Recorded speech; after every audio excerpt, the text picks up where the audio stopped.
Итак, всем привет! Сегодня мы с вами продолжим тему контрактов и договоров, которые мы можем заключать с темными на выкачку нашей энергии. В прошлом видео мы с вами рассмотрели типы неосознанных договоров,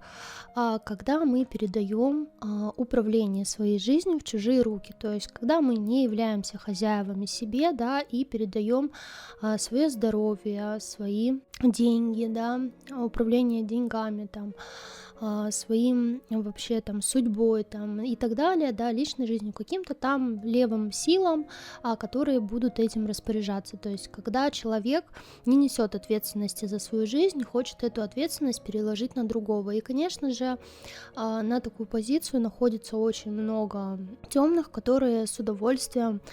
возьмут на себя эту ответственность для того, чтобы людям навешивать все новые и новые какие-то вещи для того, чтобы они страдали, да,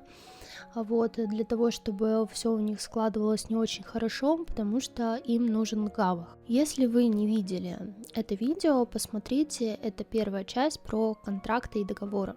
Сегодня я хочу рассмотреть второй вид контрактов и договоров, неочевидный, да, который мы можем заключить также неосознанно, и по сути тоже в большинстве своем люди на этих контрактах живут, сидят и даже не замечают об этом.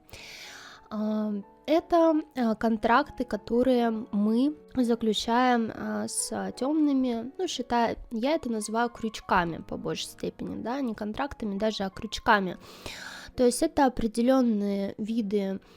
ситуаций, которые происходят с нами в жизни, где мы по какой-либо причине понимаем что-то о себе не так. То есть, допустим, я также называю это блоками, крючками, то есть что-то, за что нас постоянно цепляют и не дают нам так или иначе развиваться в этом мире, не дают нам чувствовать себя счастливыми, не дают нам чувствовать себя востребованными, то есть и из-за которых мы постоянно внутренне страдаем. Этот тип неосознанных, да, таких договоренностей является тем, что мы соглашаемся с некими знаниями о себе. Например, что я там некрасивый, допустим, да, и вот мы живем, смотрим на себя в зеркало, и мы думаем, что я там некрасивый, допустим, человек, да, у меня там что-то не так с лицом, что-то не так там с волосами, там, я не знаю, с моей фигурой и так далее. И пока мы верим в это, да, то есть даже может быть там 1000 людей, которые будут нам ходить и говорить: да нет же, ты красивый, с тобой все хорошо, ты очень там симпатичный человек и так далее, но мы будем упорно, то есть мы даже где-то будем, может быть, обижаться на это, что как будто над нами издеваются, смеются, да, называя нас симпатичными и так далее. Может быть, где-то даже мы будем соглашаться. Ну да, наверное, я красивая, но верить в это не будем, да. И каждый раз, то есть соприкасаясь с вот этой вот темой, мы будем испытывать кучу таких душераздирающих эмоций негативных, в том числе эмоции страдания, что вот я такой вот некрасивый человек, да. И это тоже вид контракта, потому что на самом деле очень многие действительно красивые люди могут считать себя вот такими, и что я там ужасный, страшный и так далее. Это я привела самый банальный пример, но также на самом деле вот эти вот крючки, то есть эти неосознанные такие контракты, соглашения, они помимо того, что заставляют нас поверить в какие-то такие вещи, то есть там, ну ладно, некрасивый человек, в принципе, это сильно может нам не помешать жить по жизни, да, ну, хотя будет доставлять очень ужасные душевные страдания, но в большинстве своем мы о себе думаем не только в ключе того, что я там некрасивая. Мы можем думать о себе, что такие, как я, не добьются успеха, допустим, я какой-то плохой человек, и не в плане некрасивый, да, а именно плохой, то есть со мной что-то не так, все люди считают, что там со мной нельзя дружить и так далее. То есть это какие-то такие очень ядовитые, очень, я бы даже сказала, токсичные, то есть для человека убеждения о себе, то есть о собственном каком-то нехорошем и ужасном моменте, из-за которого он не может реализоваться в обществе. Эти убеждения, они могут быть даже не на поверхности, то есть они могут внешне нигде не проявляться, но они проявляются во внутреннем диалоге, как правило, во внутренних ощущениях, когда мы сталкиваемся с той или иной задачей в своей жизни. И где-то мы, допустим, пасуем или как-то себя неуютно чувствуем и так далее. Наиболее частые распространенные виды вот таких вот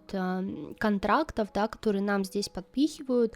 зачастую через детство, естественно, через какие-то ситуации взаимодействия с людьми, создавая определенного вида крючки. Например, примеры таких крючков, да, я неспособный, я там вынужден жить в нужде, я неэффективен, я попал в ловушку, я ничего не могу сделать правильно, я не контролирую ситуацию, я беспомощен, я неудачник, я бессильный, я какой-то неполноценный, не дотягиваю до других людей. Я слаб, я ни на что не гожусь, уязвим, недостаточно хорош, да. Опять же, жертва, то есть я жертва обстоятельств, там, любых еще чего-то.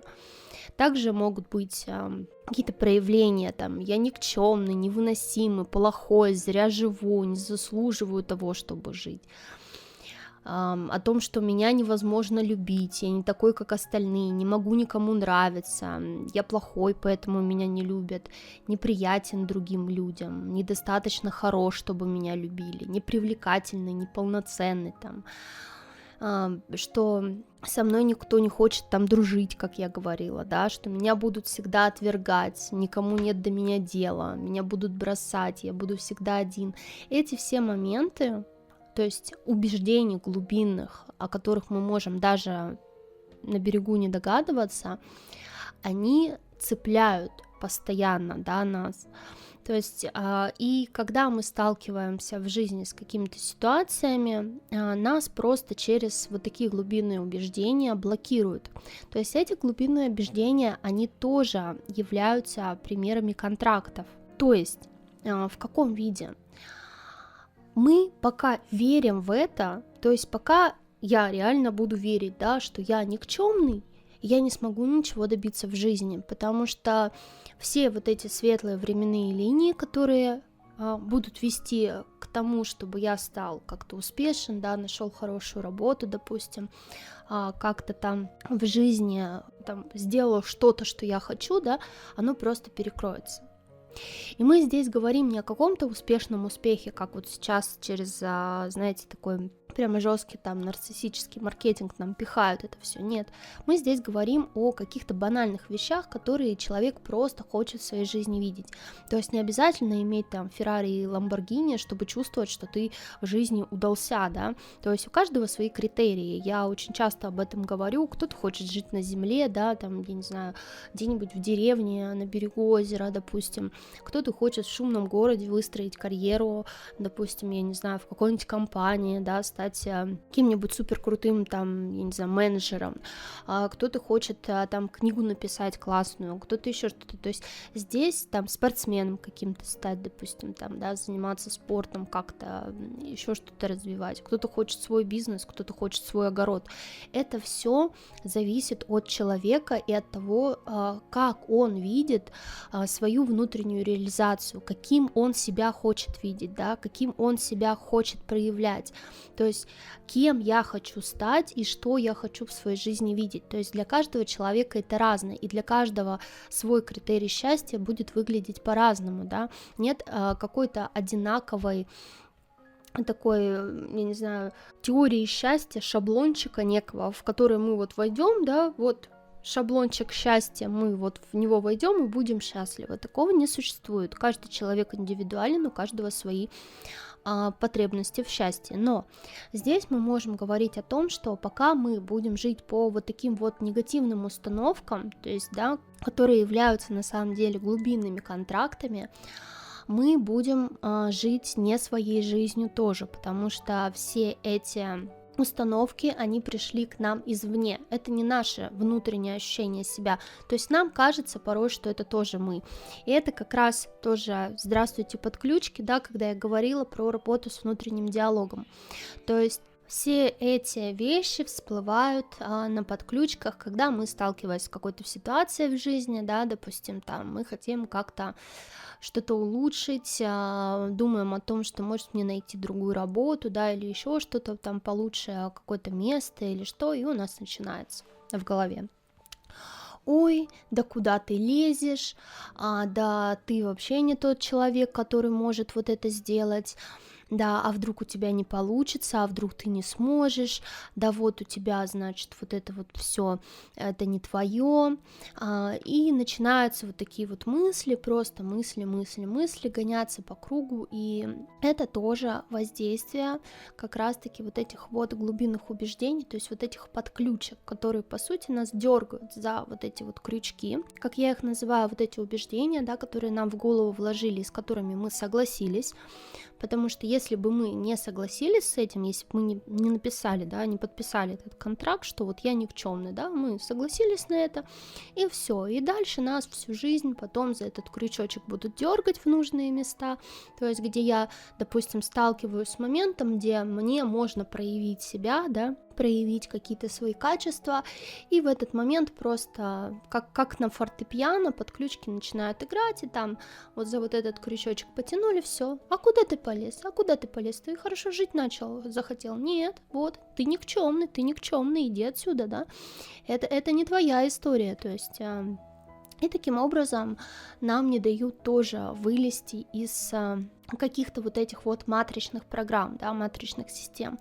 То есть, по сути, матрица — это очень большой совокупный комплекс, то есть не только каких-то внешних там воздействий, тех же самых каких-то магии, да, еще чего-то, но и вот таких вот вещей тоже, то есть через вот эти крючки, через вот этих подключки, то есть которые к нам цепляют и которые в нужное место, ну, в нужное время, да, эти крючки дергают, нас это все удерживает вот в этой вот некой системе, да. Я очень часто говорила о том, что клетка на самом деле вот эта вот арабская, она у нас в голове, да, то есть это клетка сознания, в которой нас удерживают, и как раз-таки из вот таких вот убеждений, из вот таких вот контрактов на ощущение себя во многом у нас это все идет, да, то есть удерживается на самом деле на вот таких вот контрактах нас и выкачивают в основном, да, когда мы, опять же, там хотим, допустим, устроиться на какую-то работу, допустим, у нас срабатывает вот этот вот, нас за крючочек подергали, я никчемный, да, я не смогу, я не справлюсь, в этот момент мы ощущаем какое-то глубокое внутреннее просто колоссальное чувство страдания от того, что вот я вот такой, я не могу, да, вот это вот все сделать, и все это страдание, естественно, не нам на руку, да, а тем, кто с нас выкачивает энергию. Поэтому для того, чтобы вот такие контракты, да, найти в себе, для того, чтобы такие контракты в себе перебороть, то здесь тоже нужно, во-первых, просто перестать верить в это, то есть, во-первых, их найти, да, можно через технику свободного письма, я давала, у меня есть видео целое по самым таким хорошим техникам работы над собой, где мы можем просто их взять, да, и вот такие вот крючки, вот эти программы все половить, то есть по которым мы неосознанно живем, да, вот эти вот договора, так называемые, выловить. Ну а дальше нам нужно посмотреть на эту установку, например, там, как я уже, да, говорила, я некрасивый, да, или я никчемный, и начать смотреть, а откуда же, да, это пришло. Что же это была за ситуация, попробовать вспомнить, допустим, откуда у меня это убеждение, откуда оно пришло. И по сути,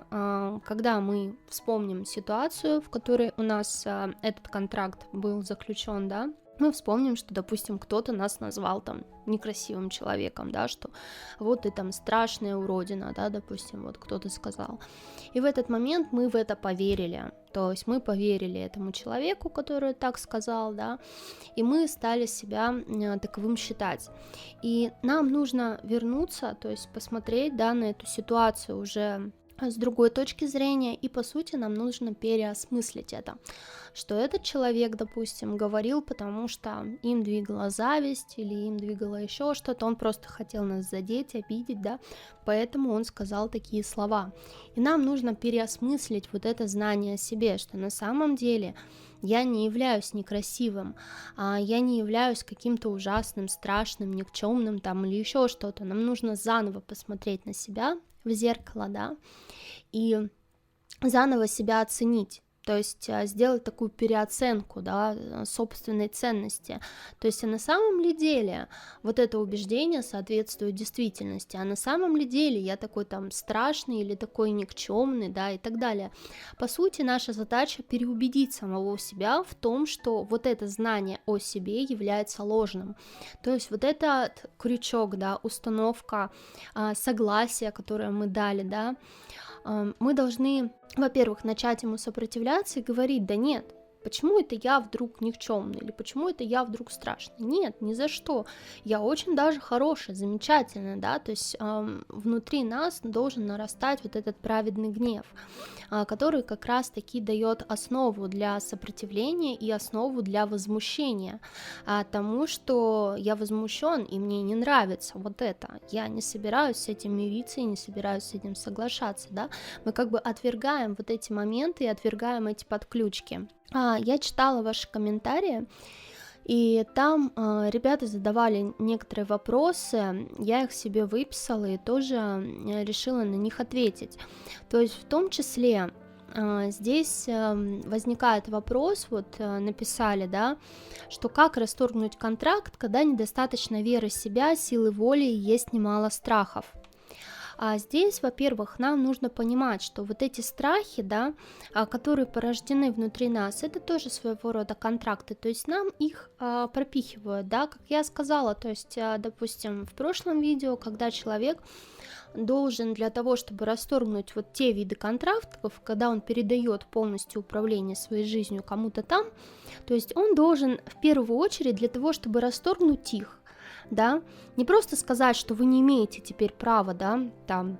управлять моей жизнью, он должен взять это управление на себя, то есть он должен сказать, что отныне я, да, несу полную ответственность моральную, там, да, и прочее за то, что вот сколько денег у меня в кармане, то есть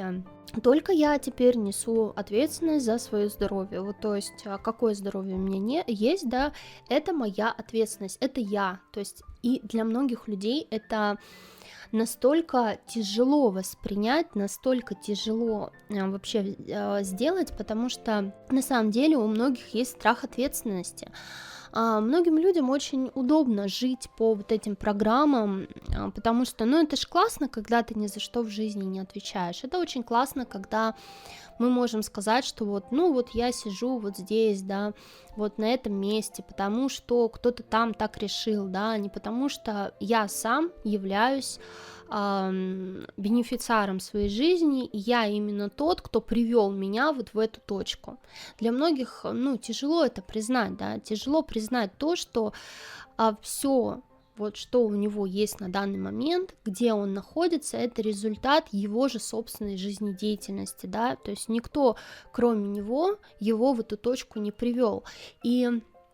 как бы сказать, что, ну, даже если, да, мы возьмем то, что он до этого находился под вот этими контрактами, допустим, и его привели в эту точку, принять то, что я в свое время согласился на то, чтобы меня в это привели, тоже, да, не очень. Но здесь мы можем говорить о том, что если мы копнем чуть глубже, да, то страх на самом деле, с которым может столкнуться такой человек, который мешает ему, да, принять вот эту ответственность на себя, это страх того, что я очень боюсь быть плохим, я очень боюсь как бы признаться, да, себе в том, что я совершил ошибку, что я сделал что-то не так, что я где-то поступил там, да, то есть это страх. То есть признать свою некую неидеальность, признать, что я в чем-то мог быть неправ, да, и вот этот вот, ну, пережить это человеку достаточно очень тяжело, То есть внутри он сопротивляется этому всячески, поэтому ему проще поверить, что нет, я не могу, я, значит, буду и дальше, то есть мне очень тяжело взять ответственность на свою жизнь, тогда мне придется признать, что я был где-то неправ, и что вот все, что со мной есть, да, в этой жизни, это результат моего собственного творчества, да, моей собственной жизнедеятельности. Но знаете, здесь я могу сказать, что когда человек живет вот в таком вот восприятии, это, опять же, незнание законов не освобождает нас от ответственности. То есть он в этот момент, когда он говорит, нет, я, значит, с этим не согласен, и вот я живу вот так вот, да, я не буду там принимать ответственность за свою жизнь на себя, он пребывает в этот момент в иллюзии. То есть он пребывает в этот момент в иллюзии того, что со мной все хорошо, ни больше и не меньше. То есть потому что так или иначе этот человек в этот момент самый, да, он как бы просто живет в моменте собственного успокоения. Но тот факт, что все, что происходит в его жизни, результат его жизнедеятельности, в том числе, да, передача тех же самых прав кому-то, кто привел его вот в эту точку, это тоже результат его собственной жизнедеятельности, и этого не отменит никто. То есть здесь его собственные, да, внутренние критерии, они будут играть. Насчет вот как поверить в себя, да, как вот обрести вот эту вот веру, вот эту силу воли. Сила воли, она, ребята, которые начинают чувствовать уверенность в себе, да, начинают чувствовать то, что у них все получится, что они смогут и так далее, они в большинстве своем начинают сопротивление. То есть самое главное, вот как я ощущаю, да, в начале вот этой вот работы, в начале борьбы с вот этими контрактами, это сопротивление. То есть я не хочу так жить, я не хочу вот в этом вот всем находиться, я не хочу жить по вот этим установкам и не хочу жить вот в этом во всем, да. А сопротивление — это не просто сопротивление, я жертва, да, вот я жертва в этом во всем, я не хочу, но живу и сделать с этим ничего не могу. Нет, у нас должны начать работать внутренние механизмы защитные, да, которые у нас есть. Это праведный гнев. Почему я называю это праведный гнев? То есть все мы знаем, да, есть обычная эмоция гнев. Вот, она, как правило, такая разрушительная, да, эмоция, разрушительная в том, что человек может в порыве гнева сделать что-то не очень хорошее, да, и в таком плане, то есть я называю это низковибрационным гневом, который именно гнев, который выплескивается под влиянием, да, уже под ключик, то есть как раз-таки под влиянием программ вот этих. Есть же другой спектр эмоций, то есть я про это рассказывала на курсах по отключению под ключик, что эмоции у нас, грубо говоря, они есть. То есть нету такого, что мы, значит, должны испытывать одни виды эмоций, не испытывать другие виды эмоций, да. Мы испытываем все виды эмоций, но когда мы находимся на низковибрационном, да, таком фоне, то есть под влиянием тех же самых подключек и так далее, эти эмоции, они несут разрушительный характер, то есть они несут характер страданий, боли, агрессии там, и так далее, да. Если же мы говорим о высоковибрационных проявлениях тех же самых эмоций, то они выглядят совершенно по-другому. Например, тот же самый гнев, да, он выходит в праведном гневе. То есть, как я это вижу, да, сейчас я объясню, то есть, что такое праведный гнев в моем понимании. Это тот самый внутренний гнев, да, когда мы говорим так, а почему это кто-то со мной вот так поступает? Это несправедливо, и я не намерен это терпеть, я не намерен, чтобы вот жить в этом. Я сопротивляюсь этому и никому не позволю себя обидеть. То есть это тот самый гнев, грубо говоря, который отторгает что-то, да, что несет для меня какую-то негативную функцию, то есть что хочет навредить мне, да, и я это отторгаю, я гневаюсь на это и говорю, нет, со мной так не будет, да, то есть это такая эмоция, которая не проявляется в агрессии, это та эмоция, которая идет как некое восстание против несправедливости, которая происходит со мной, да, которую я не хочу допустить, то есть я не допущу этой несправедливости, ее не будет, да, не в мою смену, как говорится. Поэтому эта эмоция первая начинает проявлять себя, то есть, да. Во-вторых, нам надо почувствовать свою силу. То есть вера в себя, она во многом складывается из как раз-таки ощущения того, что насколько я силен, действительно ли у меня есть сила и так далее. И здесь можно, да, опять же, пойти через, допустим, если я не чувствую вот эту внутреннюю силу свою, да, я могу пойти через свободное письмо, да, или задать себе вопрос, попробовать зайти с той стороны, что, а почему я эту силу не чувствую, что мешает, да, что, грубо говоря, какие убеждения, какие блоки, какие крючки в моем есть, да, у меня, то есть что мешает мне эту силу почувствовать, что блокирует эту силу, и начинать пробовать это нащупать, да, пощупать. Также я могу сказать, что очень многие ребята по их отзывам, когда зашли в солнечный клуб, то есть в мой, это площадка, которую я специально организовала для того, чтобы люди могли находить единомышленников, могли чувствовать принятие, то есть площадка, где тебя выслушают, где ты сможешь высказывать, да, какие-то свои мысли, какие-то свои чувства, где тебя примут, поддержат и так далее. И многие ребята говорили о том, что после того, как они именно пришли в солнечный клуб и нашли единомышленников, в лице других ребят, да, объединились и начали говорить о своих каких-то моментах, то есть получили большую поддержку, у них эта вера в себя очень сильно поднялась. То есть, по сути, здесь дело даже не в том, что там клуб не клуб, да, может кто-то сейчас подумает, что я там что-то рекламирую. Здесь дело в именно поддержке, да, внешней других людей. Это дает очень большую веру в себя. То есть одно дело, когда ты один такой, да, и ты там себе что-то там внутри думаешь, и вокруг тебя много людей, которые думают иначе. И ты как бы начинаешь сомневаться в себе, а вдруг это со мной что-то не так, а вдруг я там, ну, все равно внутренние такие моменты есть, и подключки, естественно, на этом все действуют, тем более, если внутри еще есть вот эти вот все моменты страхов, там еще чего-то, да, то есть мы не уверены в том, что как бы я там правильно делаю, то есть у нас вот этот внутренний стержень, он такой шаткий начинается, тем более, если все вокруг говорят, ой, ты там ерундой страдаешь, или там какую-то хрень думаешь, вот там надо думать о макарохах и так далее, то есть, но когда мы попадаем в среду, то есть именно в клуб людей, да, единомышленников, которыми мы можем поговорить, которые говорят, да, я чувствую то же самое, что и ты, да, ты чувствуешь правильно, у меня тоже такое было, и да, я проходил твой путь, да, и вот эта вот поддержка, она очень сильно людям дает вот эту вот веру в себя, то есть она дает силы, заряжает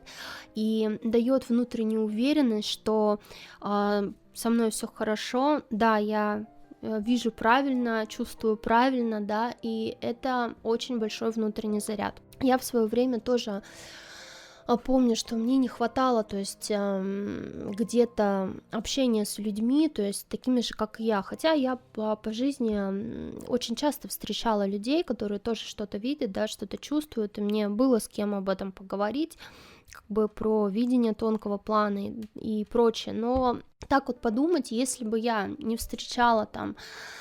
из тех людей, которым я безмерно благодарна вообще, что они на моем пути когда-то встретились мне, да, потому что я хоть немного, вот, общаясь с ними, не чувствовала себя какой-то там, не знаю, сумасшедшей белой вороной, да, вот, я чувствовала свою уверенность, то есть, что мне там не глючится, мне не кажется, еще что-то, да, действительно, все вот это есть, я это вижу и так далее, потому что, ну, если ты видишь это один, окей, если это видят двое, если это видят трое, если это видит 10 человек, это уже другое, то есть, да, воспоминания те же самые о многих там вещах и прочее, но это так, лирика, то есть, нам на самом деле хоть и важно, да, отталкиваться внутренне, то есть я говорила вам очень часто, слушайте себя, да, слушайте себя, в том плане, что я хочу, какие мои желания, да, а как я хочу там выглядеть и все. Но тем не менее нам очень важно, это такая неотъемлемая часть, да, внутренняя наша, что нам очень важно все равно поддержка извне, как там ученые говорят, мы стадные, да, там, или как, то есть мы все равно очень сильно социальные, то есть мы очень сильно стремимся быть частью общества, частью каких-то там, ну, там, дружить с кем-то, да, с кем-то общаться, нам это очень сильно необходимо, то есть быть в какой-то среде определенной, да, людей, где нас понимают, поддерживают и так далее. Для нас это очень важно, да, поэтому у нас очень тесные там семейные связи, для нас семья — это очень такое слово, да, важное в жизни для каждого и прочее. И вот эти моменты, то есть из-за них мы так или иначе все равно стремимся извне получать какое-то подтверждение, да, каким-то внутренним ощущениям. И здесь для того, чтобы вот этот вот внутренний, да, стержень выработать, что у меня там все хорошо, да, я молодец, со мной все классно, да, внутреннюю веру в себя и так далее, здесь нужно еще и пространство, как бы людей, где тебя поддержат и где тебе как бы это скажут, да, что ты молодец, все классно, все здорово, там ты супер человечек, да, и я рада, что я смогла такое пространство создать тоже, потому что, ну, я вижу, как многие люди, которые приходят, да,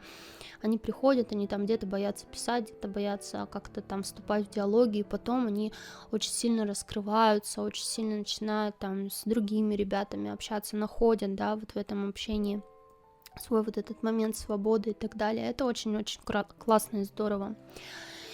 Так, и еще тоже, да,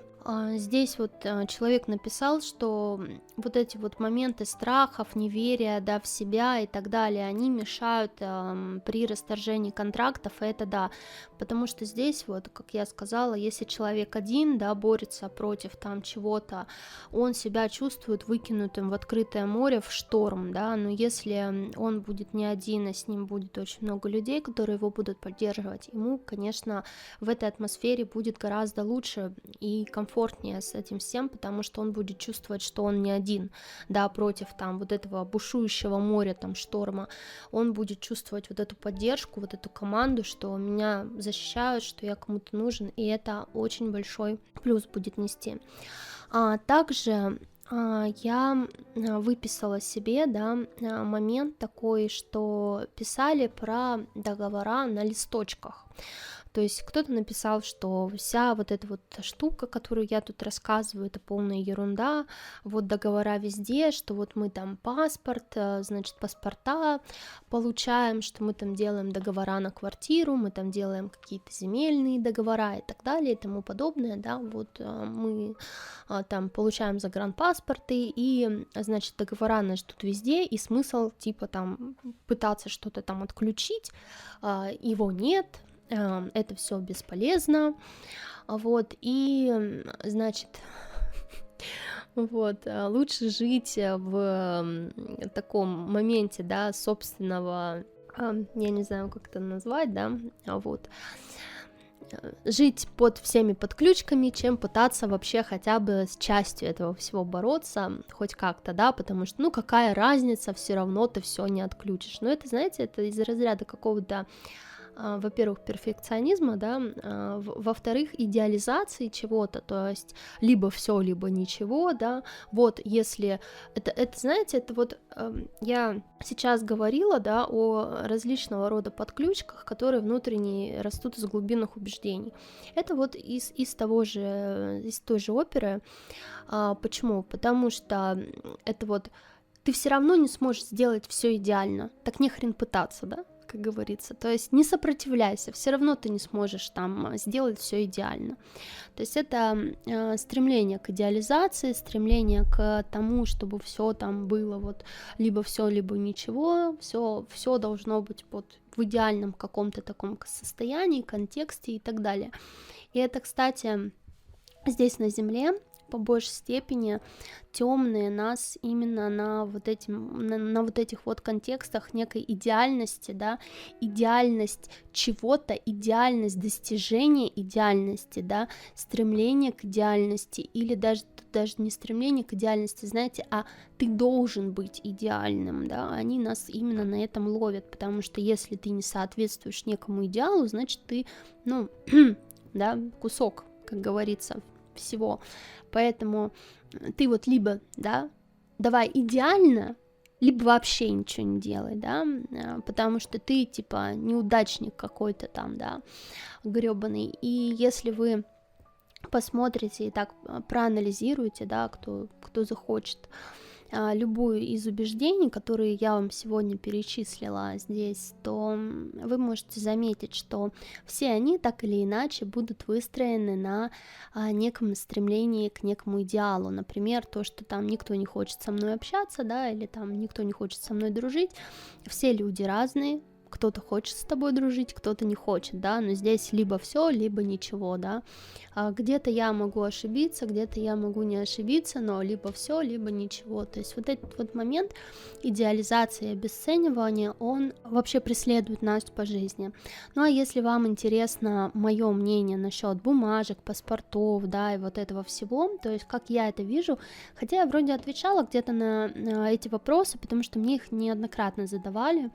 вот, по поводу вот этих договоров, которые написаны на листочках, да, но если вам нужно прям, не знаю, ролик на эту тему создать, да, и объяснить, что это такое вообще, насколько они легитимны, эти договора, что они из себя представляют и так далее, давайте разберем, вот, что это такое и насколько они вообще имеют какое-то влияние на душу. Ну, я думаю, что, ну, люди, которые по большей степени, да, идут по духовному пути и понимают, что такое душа, да, и что душу, ну, ни одной бумажкой ты нигде не удержишь, потому что, ну, бумажка — это то, чем можно подтереться в туалете, и все, да. Для души это, вот эта бумажка, это вообще ничего не значит. Я могу сказать, что в большинстве своем даже вот эти вот мелкие, если мы не говорим о травме на уровне души, то есть бывают очень серьезные травмы на уровне души, я рассказывала о них в видео по прошлым жизням, то есть, да, что есть такое, что бывают травмы на уровне души, и тогда душа начинает вспоминать там прошлые жизни и так далее, где-то в них погружаться, где-то какие-то ситуации начинают повторяться в этой жизни и так далее. То есть, если это не травма на уровне души, а какая-то, знаете, вот такая вот мишура, которую человек поймал в виде мелких контрактов, ну вот, допустим, внутренних убеждений вот таких, да, там, я никчемный, я страшный, там, я еще какой-то, да, и вот он с ними по жизни живет, и я вам могу сказать, я в принципе об этом говорила, еще про души, да, как души уходят, про развоплощение, мои контакты с мертвыми, то есть я когда это говорила, вот, как я видела их на похоронах и так далее, ну, то есть они, по сути, они когда вылетают, то есть душа, да, вылетает, если никакой травмы во время жизни она, ну, не заработала, грубо говоря, да, она просто берет свой опыт, а вся вот эта мишура, вся вот эта вот ерунда, типа там я страшный, я стрёмный, я никчемный и так далее, она просто начинает сыпаться, потому что, ну, душа в это не верит, душа это все не воспринимает, если только не была нанесена травма на уровне души, это другое, да, когда душа сама, допустим, там, я с чем-то не справился, я должен был что-то сделать и не сделал, да, я должен был как-то там что-то исправить и не исправил, это может быть, ну, какие-то, в основном это что-то связанное с межличностными, да, отношениями, с теми душами, с которыми были на воплощении, но это какие-то очень-очень должны быть тяжелые травматические события, вот, для души. То есть какая-то страшная смерть, допустим, что-то, какие-то очень-очень травматичные события, которые привели там к каким-то последствиям и так далее. Ну, то есть это редкость достаточно. В основном вся эта шелуха просто спадает. То есть это невозможно на уровень души даже всю вот эту гадость всю привязать. Но, тем не менее, во время жизни, да, она очень сильно нам мешает. Почему? Потому что она не дает, так или иначе, нашей душе полностью здесь развернуться, да, полностью свой потенциал весь раскрыть. Вот эти все блоки, вот эти все контракты, которые нам насаждают на уровень нашего подсознания, то есть, да, ну, грубо говоря, программируют нам мозг, вот, мы эти контракты неосознанно принимаем, да, мозг это все записывает, грубо говоря, и потом вот эта вот рассинхронизация тела, сознания и души идет, и через эти механизмы душу сдерживают, чтобы она не могла здесь раскрыть полностью свой потенциал, то есть на все 100%, да, на весь свой максимум, который она здесь может раскрыться. Вот, ну и, конечно же, через эти же механизмы качают с нее гавах, это тоже надо понимать.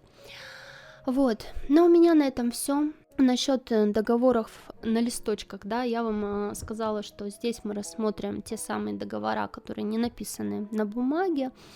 Вот, в том числе я могу вам рассказать про договор о воплощении. Но, в принципе, я договор на воплощение, да, который душа подписывает, когда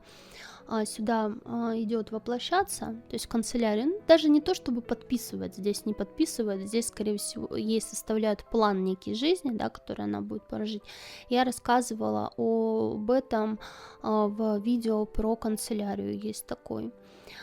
Вот, но у меня на этом на сегодня все. Пишите комментарии.